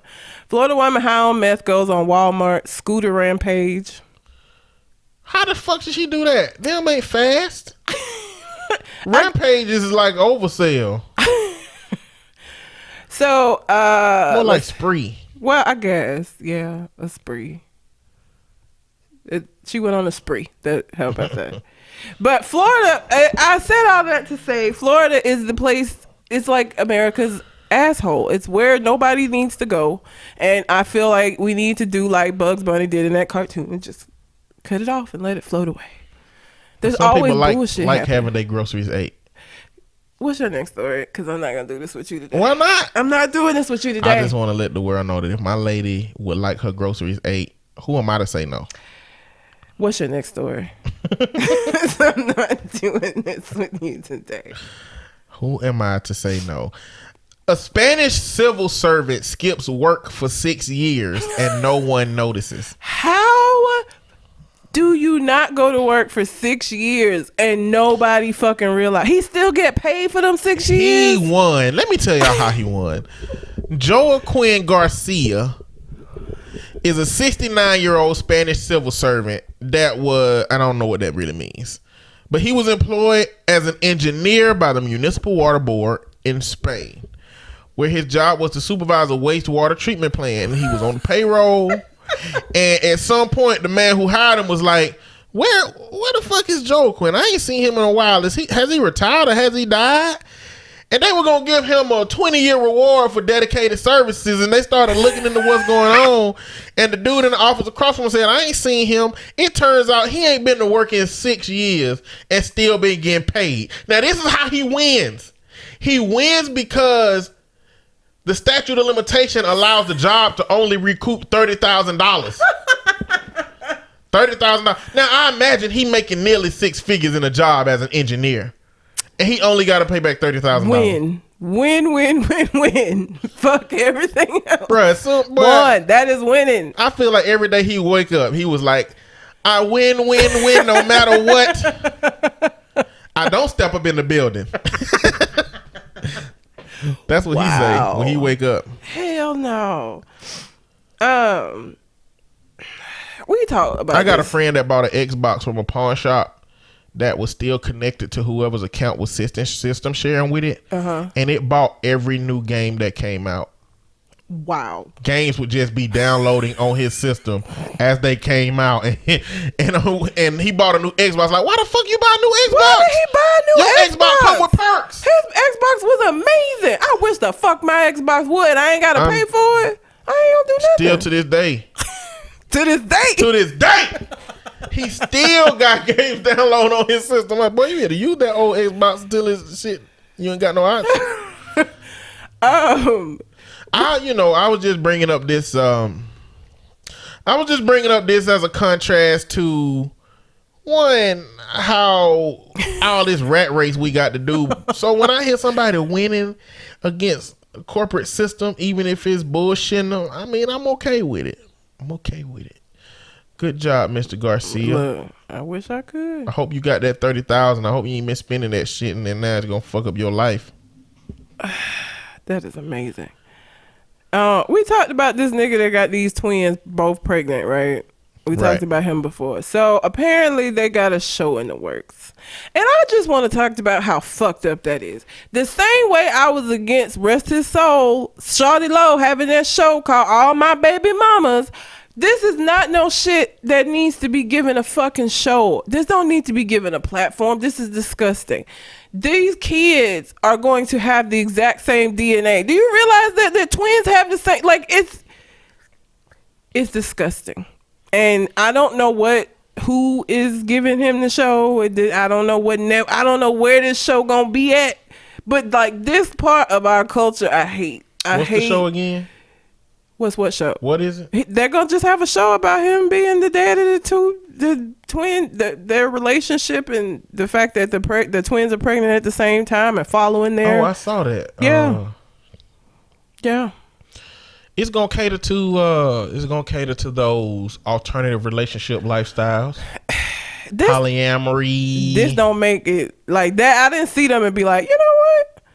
I need to get in a polyamory. Like that did not make me be like, that shit look like fun. Like because you're a woman. Dudes looked at it like, God damn, that's a player. Oh shit, how he get down? They moderately attractive. And that's enough for me. If you get two 5s equal 10, Kanye, Like, I really don't know what rapper said that. I think Kanye said something similar. Again, when they announced that shit, I was so glad that people boycotted and Shawty Low didn't get that show, because my nigga, that's terrible that you got 9 baby. I can't even remember how many baby mamas and children he had. It was a lot. And here's the thing, and I was having this conversation with some of my coworkers the other day. The reason why I'm against people having a bunch of kids, whether you married or not, even if you have the money, because I mean, Shawty Low wasn't, he wasn't Jay-Z, but he had a little money. But even if you have money, you cannot adequately give the affection, the love, the attention that a child needs when you got 9 of them in your fucking house. And then when they not in your house and they spread amongst a bunch of houses, those kids are going to have deficits that you are not going to be able to fill because of the circumstances in which they were born in. You can have the 19 kids and counting. You see how fucked up a lot of them kids are. He had the money to take care of them. But as parents, you're not able to give them that affection and that quality time if you got 9 kids running around. You only one fucking person. You can't. It's not possible. It's not possible. So there are going to be deficits in those children because of that. Even if you had the money to take care of them, it's still irresponsible. And it's still unfair to them kids for you to bring them in a situation where it's 19 of them hoes or whatever the case may be. But you can neglect your children better. You might not be able to tend to all of their needs, but you could be the best neglectful parent that you can be the most amazing neglectful parent. Like, ever. It's a difference between neglecting your kids by saying, shut up, that's why I didn't want your little black ass, shut the fuck up, and just not saying anything. I mean, by comparison, one is better than the other, but you can even be better than not saying anything in the moments that that kid is around you outside of your desire, because we good and damn well know you ain't want them to be right there. But when they there, you can say something positive. You got that hair like your mama. You when you put it together, it look like something. That's, you know what I'm saying? Like you, with 9 kids, you can't tend to every single issue. You can't. But you can be the best neglectful parent that you can. That should not be your goal. Be a good parent. Listen, but everybody ain't gonna be a good parent. Everybody ain't gonna be a good parent. We had this conversation.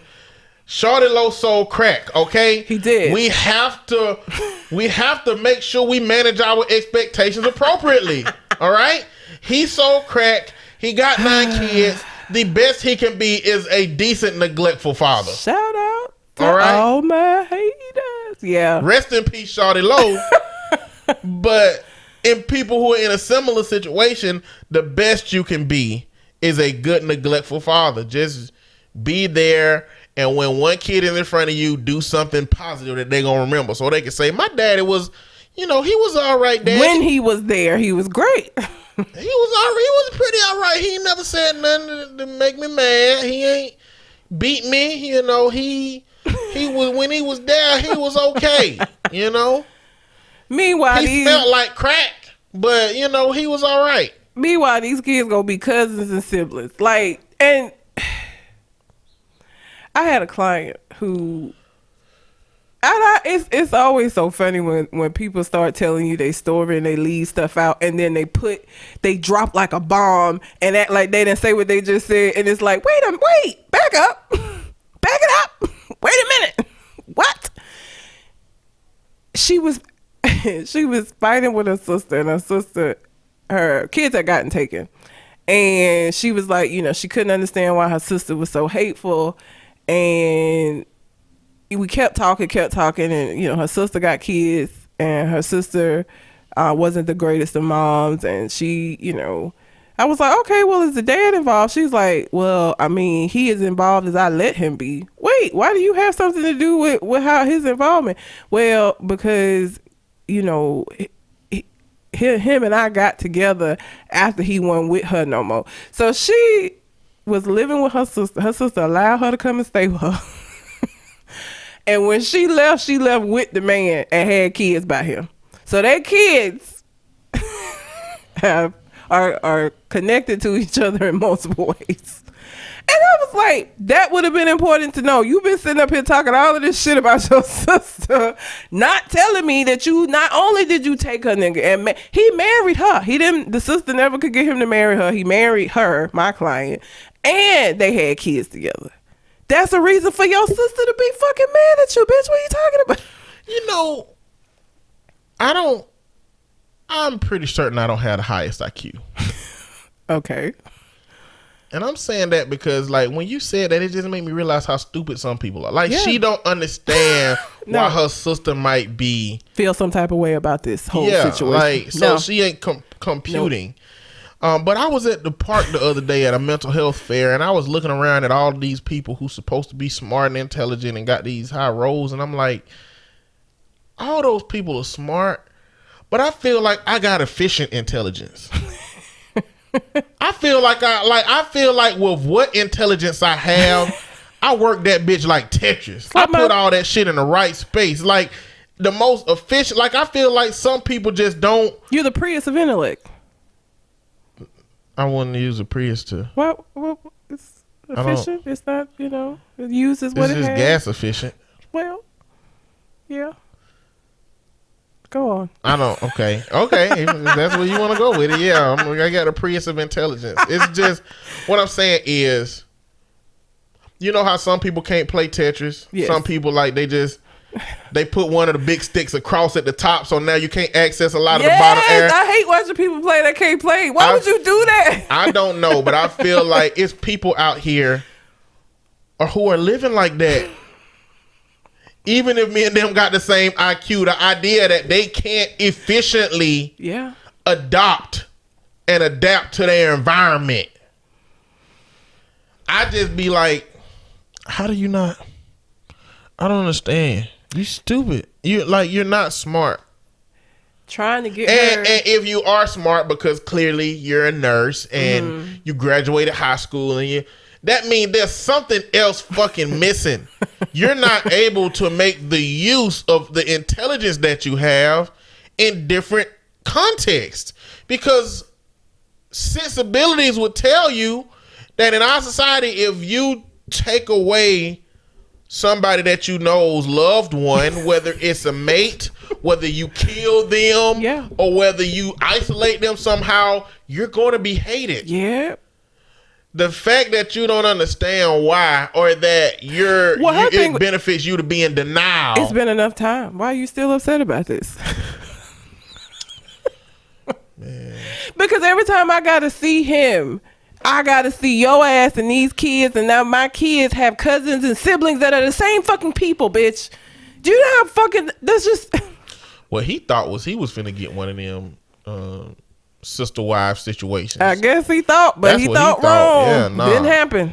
They wasn't with it, so he ended up with the one that he married, and he's had her. But she could not understand the animosity that her sister had towards her in that situation. And she was like, I didn't really do it. You know, I came in and their relationship was already bad. Okay, but you didn't have to fuck him. That doesn't mean, what does that mean? Like, you didn't help the situation. Like, don't act like because you didn't create the original problem that you are not part of it now. Like, you can't do that. Like, but she just, you know, could not believe it and couldn't understand it. So I will not be watching whatever this little fuck ass show is, whatever they end up naming it, because I just don't want to give credence to this type of shit. And it ain't even nothing for me to watch. It's not even entertaining. It's sad to me. It is sad that these two young girls that are sisters, that are twins, feel like this is okay. Like they are proudly parading around social media with this raggedy nigga who I guarantee you work at Popeyes or some shit. He's sitting out here making multiple children that he can't fucking take care of because he looked like that type of nigga. And now, yeah, okay, he gonna get the money from this fucking show, but by embarrassing all three of you and the children when they come into this picture. Like, nigga, bye. I won't be watching that shit. Fuck them.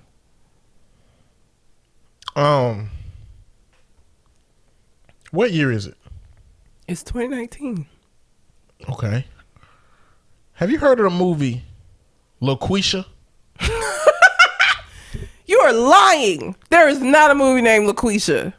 You're fucking lying.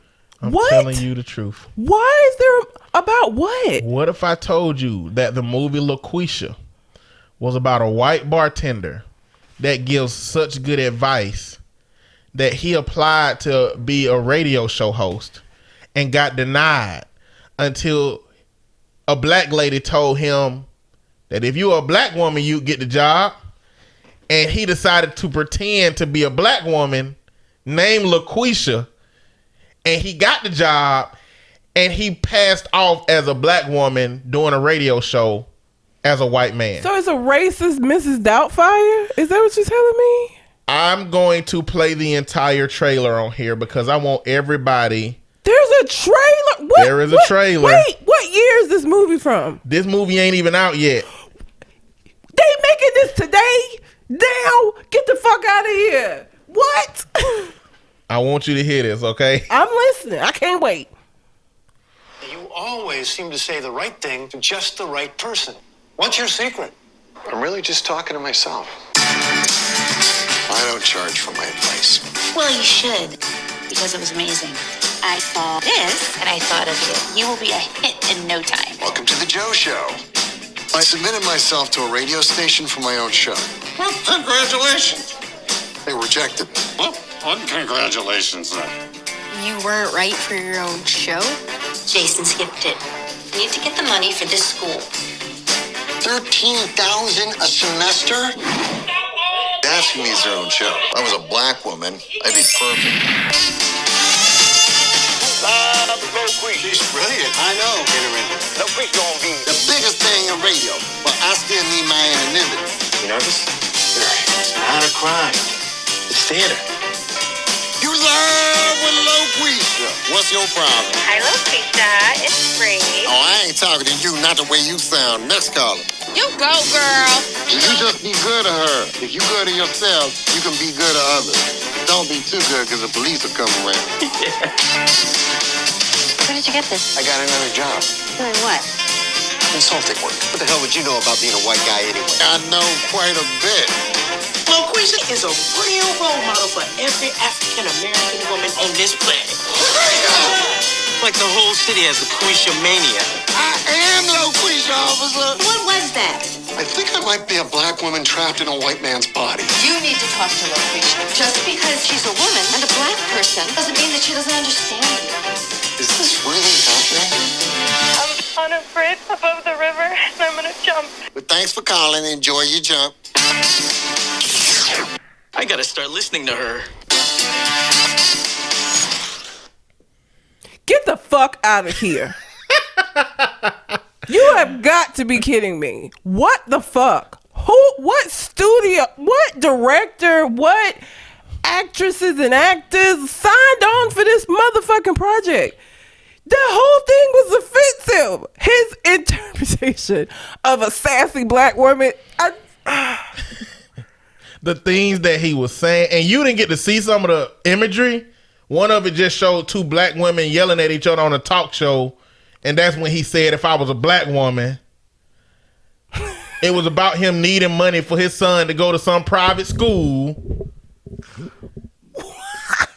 I don't even. So he pretended to be a black woman named LaQueesha, tricked white men into thinking that he was a black woman named LaQueesha, got a radio show in which he subsequently tricked all the black people in the whole community and stayed anonymous.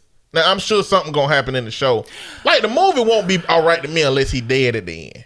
Okay? Because somebody who was fooled kills him. Did somebody really say, you go, girl? That was a statement that I heard that. Yeah. Somebody said that in 2019.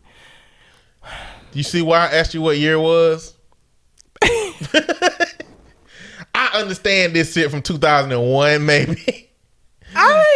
2002 kind of, maybe maybe the 90s. Yeah, 90s. Not even the 2000s. Back in the 90s, that's when they was bringing out movies like The Great White Hype and White Man Can't Jump. I can see this for back then because white people was bold enough to do shit like this. I hate you for not even listen, y'all. Normally he talk about his stories, okay, and I have some preparation. He ain't said shit. I've never heard of this before this moment. And I am so upset. I'm so angry because it's so bad. What the fuck? And listen, I don't want nobody to come in and say shit about, well, black people did white chicks. I don't want to hear that shit. I don't want to hear that shit. Please don't do that. I can't. Oh, it's just full of bad. It's just full of bad. How did you find this? I found it somehow. I saw an article. Actually, let me tell you something. I saw it scrolling by, and it said from the directors of The Green Book and the director of some other show or some other movie, LaQueesha. I said, this can't be fucking real. The Green Book got so much shit from black people because it was a white savior movie. LaQueesha, that's clearly a joke. And I just kept going. And I saw it again, an article. I was like, hold on. I put LaQueesha movie in it and saw the trailer. I was like, this shit real. Whoa. I don't even know what to say. I wish y'all saw her while she was listening to that damn trailer. I wish y'all could see what she was doing. Because in my mind, she was breaking down, boy. Every time they said one of them cliche shits. You go, girl. What? And this is the worst part of it, man. Somebody named this movie LaQueesha. Like, they named it a stereotypical black ghetto name. I just don't understand. So here goes some Twitter responses. You know how black Twitter get. Is everything broken today? Did I just not wake up? Why is everything so weird? Did I die? Am I dead? Is hell full of weird tweets about Ben Shapiro's tweets? A remake of Soul Man called LaQueesha and debates on bathing? Next person. There are clearly much bigger fish to fry in the LaQueesha situation, but I would like to add the fact that LaQueesha is clearly a spin on LaQueisha because the characters talk radio hosts to it growing list of crimes. I don't know what that means. LaQueisha is talkative, isn't it? Doesn't LaQueisha mean talkative? LaQueisha. You're very loquacious. I think it's a word that means talkative. Oh, okay. But I think they just picked LaQueesha because it's a stereotypical black fucking name. And look, let me tell you how they spell it. LoQueesha. What in the fuck? You didn't even spell it in the traditional way. There is a traditional way to spell LaQueesha. That ain't it. There's a traditional way to spell an untraditional name. Oh, Jesus. I hadn't even got to the worst part for you yet. Hold on. Tariq Nasheed. This LaQueesha garbage, which is simply a continuation of the Amos and Andy anti-black menstrual tradition of systemic white supremacy, is further reason why black Americans need reparations. Patton Oswalt. I think the LaQueesha movie trailer is fake. I hope it's fake, but I think it's fake But maybe 3 years in hell world, so who knows anymore.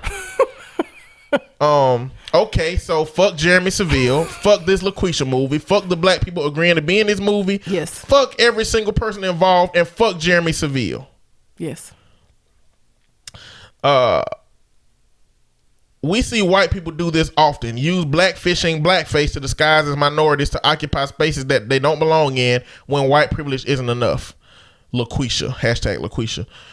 Sassy black woman is typically fat and dark skinned. That's done on purpose. How many sassy black women characters can you name that are light skinned? And now I'm going to show you the cover of the movie. Okay.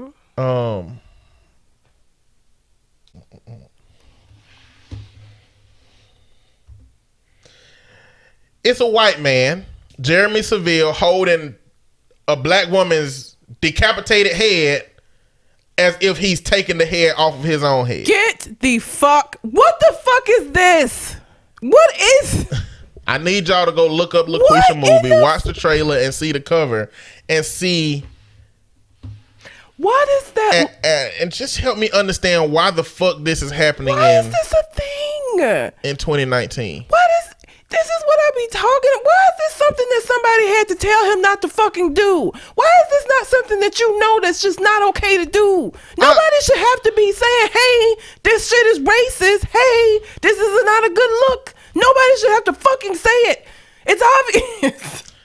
You fraudulently applied for a job as a black person at a radio station, as a white person, in a time when black women are overtly being more deeply oppressed than any other group out here. And that's just in the movie. In reality, you wrote a movie about all of these things happening, directed it, edited it, and put it out to be released, and thought that was okay. There are too many people this shit had to squirt by. I said squirt by. This is not the right word. Skirt by. In order to get here, and somebody should have said, no, bad Jeremy, bad director, bad studio, no, sit, good boy, here's a treat, throw that in the trash. As a white man, he was told no, and his solution was not to accept that you didn't get this goddamn job. Your solution was to go and pretend to be a black person to take this job that was not given to you on its face. I have no words for how ridiculous. I think I'm having a stroke right now. It's bad. And I was trying to think in my head, how can they save this movie? How can they make this movie? Like, a part of me was thinking, what if he roasted the shit out of white people like Charlamagne do on The Breakfast Club? Still. And then I was like, still wouldn't be okay. That wouldn't be okay. No. That would not, because it'll make black folks come off to be racist as fuck. Exactly. By white people. Roast white people as your white self. That has more of an impact than you doing it as somebody black. So that won't work. And then I was like, well, what if he just die at the end? Somebody needs to kill his ass. But it's a whole bunch of black people co-signing in this movie. Like, why do black people in this movie then say, like, they can only get people who don't nobody know to do this movie? Ain't nobody recognizable in this damn movie. I would never sign on to do a movie like this. Like, how do you in good conscience do this? Like, listen, I'm not the best black person all the time, okay? I'm not the best black person. I'm not the best advocate. I still eat at Chick-fil-A, okay? I talked about this last. Pete Buttigieg said that he does not approve of the way that they treat the LGBT community, but he does approve of their chicken. The chicken's delicious. Okay? Very good. So listen, I be a bad black person, but this is like unfounded levels of being a horrible black person. How do you get in this movie and be like okay with it? You think this movie will get hate watched? I hope not. I don't want to fucking see it. Like, I can't imagine sitting down and watching this shit. And I've hate watched stuff before, but this, no. First of all, it doesn't even sound like a good concept on its face. Like, it's not something that, take out the racist shit, it's not something that I would have go to see anyway. Add on the racist shit, and it's definitely not some shit I'm finna go and spend no money on to see. I wouldn't even Cody this shit. I don't want to see it. I'm mad that I even know it exists now. I have a headache. I have a headache now. I was thinking, could this movie be saved? Have you seen Sorry to Bother You? I remember it, but I didn't watch it. Don't watch it. But it's one scene, and it's in the preview, where Danny Glover show his white voice to Darius. Well, I call him Darius. It's LaKeith Stanfield. I don't remember his character name in the movie. But it's basically about him working at a call center, and the better your white voice, the easier it is for you to move up. And they basically dubbed over Danny Glover's voice for him to sound like he was talking like a white person. I was like, what if they use Wanda Sykes or something to dub over his voice or some shit? I was like, that won't work. We'll just hate Wanda Sykes. Yes. And it wouldn't change the aesthetic of seeing a white man pretending like to be a black person to get a job. White people been stealing shit for the longest, and that just still in another position. Like, it's like no way an actual black woman could have been in that position. It's no way to fix this situation except for the trash it. And the fact that it has a trailer and came out as a trailer and nobody said this is a problem. The sassy black woman stereotype is so frustrating. I've talked before about how because of that shit, you have, as a black woman, you have to be so, you can legit be upset about some shit. Okay. You can legit have a reason to professionally get somebody together, and you get looked at as the angry, sassy black person because of this shit. Like, this shit is frustrating. I have to manage how I come across because of stereotypes like that, and all that does is feed into the minds of stupid ass people that would feed into stereotypes anyway, that this is how black women are. This is his emulation of a black woman to go tell somebody to kill themselves and jump off of a bridge. Bye. Really? Like, oh, I have no words. Any more words? I've said a lot of words. I have no more words. I knew that was going to get you. God, I hate you. But kudos, sir. Didn't see that coming at all. That was a surprise. I just don't know why they think a white man, like, he sound more like a gay, flamboyant white man with just a little rasp in his voice, but not like a black woman. No. Like, that would not fool me. And there are distinct, whatever, it don't matter how you feel about what I'm about to say. I've met like a handful of people where you talk to them that you're like, I'm not really sure. Most of the time, I don't know what it is. It's the tone. It's the I don't know, but you can tell the difference in voices. I can. Most of the time. I just imagine that they're going to say, clearly they're going to say, you go, girl. They're going to say, sister, girlfriend. What other things do black women stereotypically say? Because we don't even say none of this shit no more. Like, I don't even know, because it's so old. It's such old stuff that I know you go, girl. She definitely going to call somebody a cracker. Yes, she is. She definitely going to do that. I don't know, because we don't even have things anymore. They just go back to the old stuff. Yeah. My supervisor has said "you go, girl" to me before, and I didn't say nothing, but I gave her that fucking look. She ain't said that shit no more. Like, what? I can't stand that shit. Like, if I did something good or you want to, just say that shit. You go, girl, bitch. Really? Get out of my office.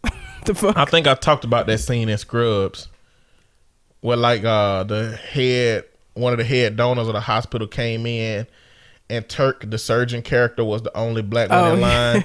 And he was like, hi, nice to meet you. Hi, nice to meet you. Hi, nice to meet you. When he got to Turk, he's like, what up, dog? And then gave him the daps. And then after that, he was like, hi, nice to meet you. Hi, nice to meet you. I'm like they do that shit. They do. I don't know if it's subconscious, but like, it is the most I'm a human. You the way that you just talk to that white person, you talk like that to me. You don't have to use colloquialisms. You don't have to do all of that shit. It's not necessary. Talk to me like you really talk to white people and call me a nigga. That's what you do. Hell, you ain't even talking to these white people right. Talk like you normally talk. All right, then, moon cricket. Oh, Jesus, a moon cricket. Oh, no. Oh, yeah, I know all the old racist terms. I see. You were Cole Jackson for some reason. Coons and moon crickets. Oh, we done with LoQueesha. We done. Fuck. I really have a headache now. I just got so upset. I think my blood pressure's up. Colin came out and this week he's got a memoir that he's releasing, but in his memoir he talked about being molested, and this is what he said about it. I talked about being molested because as a black man, many men have hidden that. Many people have hidden that, and you carry that weight with you, but at some point you've got to let it go. I hope being open about my childhood trauma can give others the strength to do the same and help them on their healing journeys. We all have experienced pain and suffering. It's nothing to be ashamed of. News flash. Colin ain't fuck no little girls. You know, he ain't got a whole brothel full of 17-year-olds locked up in cages. Okay? No, he doesn't. So you can be molested and not go on to become I don't want a predator. no excuses for what done happened in R. Kelly's childhood, okay? I was molested when I was a kid by a 17-year-old that was in high school that was living with us when I was like 10 and my brother was like 7. Okay. Now, I never really, I didn't look at it as a bad thing. It was only bad in the technical sense of what's considered bad and what's considered molestation based on the ages. Yes. I was a little boy. I was enjoying myself. You know, it's this older girl in my bed. My blood is rushing to you know where. I was like, oh, okay, this is that stuff I be seeing on TV sometimes. Oh, God. This is that feeling. That led me to, participating in watching the Adam and Eve and Spice channel. If you don't know what those are, when you're a teenager, those are the channels that you turn to 98 and 99 and they blurry. If you younger, you grew up in an area where you always had like access and direct call TV, but some of us only had like that hometown cable where the channels 98 and 99 were the channels that if you paid for them, you could watch them. If you couldn't pay for them, it was like static over them. But if you look long enough, you might see a titty or a booty cheek. And you'd be like, oh, that was a nipple. Oh, my God. You do that for like 2 hours.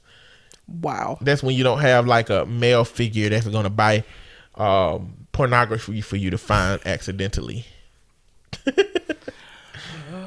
But I'm saying that to say I had an experience, but I don't really equate it to traumatic experience because in my head it was just exciting. Mm-hmm. But that's not everybody's situation, and that's not every man's situation. There are men who went through the same thing I did, and it was so traumatic still that it impacted them.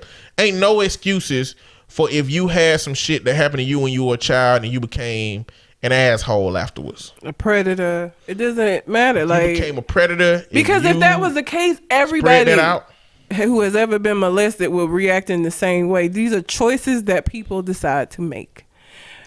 That's what that is. And Colin made different decisions. Colin get all of the bitches. Okay? Is he still with Angela Rye? Nah, they broke up a long time ago. Okay. But he done had Serena. He done been with Erykah Badu. Okay? Grown women his age. Erykah Badu broke him. She break everybody. Yeah, she got some voodoo or something. Must be the cheeks. I don't know. It ain't the voodoo, it's the cheeks. Okay. Or hams. Ham plate.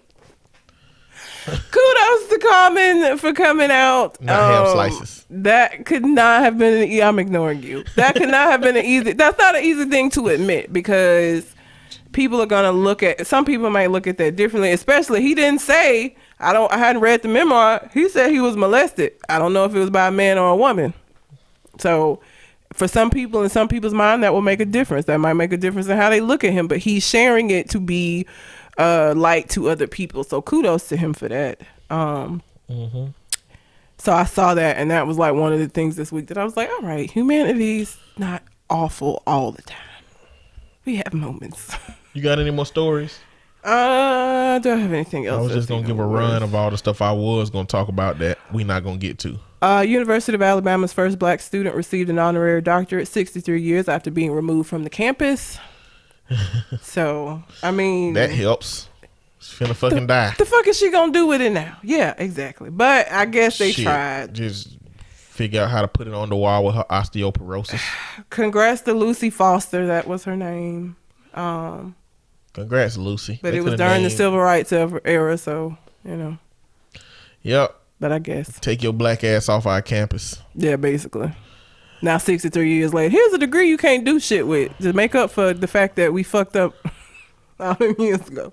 All right, we had 2 hours, but I'm gonna run through these things real quick that I had. Okay. A U.S. senator introduces a bill to ban loot boxes and pay-to-win microtransactions. If you play video games, you know that they have microtransactions in the game that some of them are aesthetic. Some of them you buy and it just adds, skins to your gun, new clothes, things that.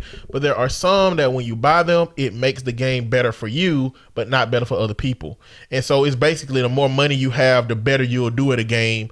And that is fucking trash. And so there's somebody here trying to ban that. I don't know if they should or not, but it's going to be interesting dialogue.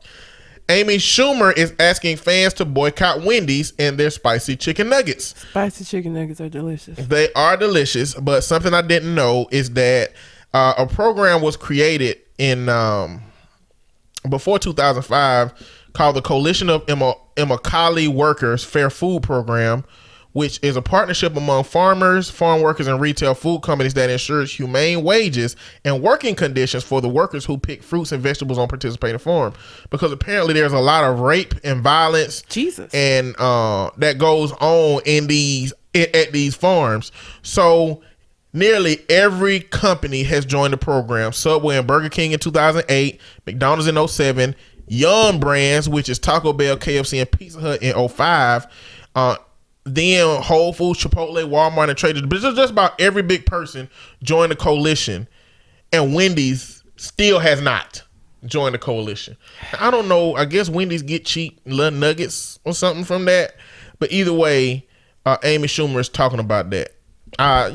Dismiss the Amy Schumer part. Just know that Wendy's I was just finna say is a part of that. Like, forget I even said her she name. Said she make you want to be like, fuck it, I'm gonna go get me spicy nuggets today. Just to spite her ass.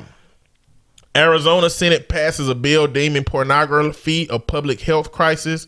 I would definitely like for pornography to be banned. Because this 3 terabytes of porn that I got on my computer is gonna become a cash mine. Just letting y'all know where to come and get the porn if all the porn go away. Holla at your boy. I gotta organize it though. I hate you so much. A massive cache of 1,000 guns seized from a Bel Air mansion. What? 1,000 guns were found in a Bel Air mansion. Like, okay. I don't know what he was getting ready for, man. A bill allowing Florida teachers to carry guns at school signed into law. And that was all I was going to talk about. But, I was saving so many stories this week. And that's all the ones I say. But, you got anything else on your mind? I do not. All right. Until we come to the next conversation. We out. Holla.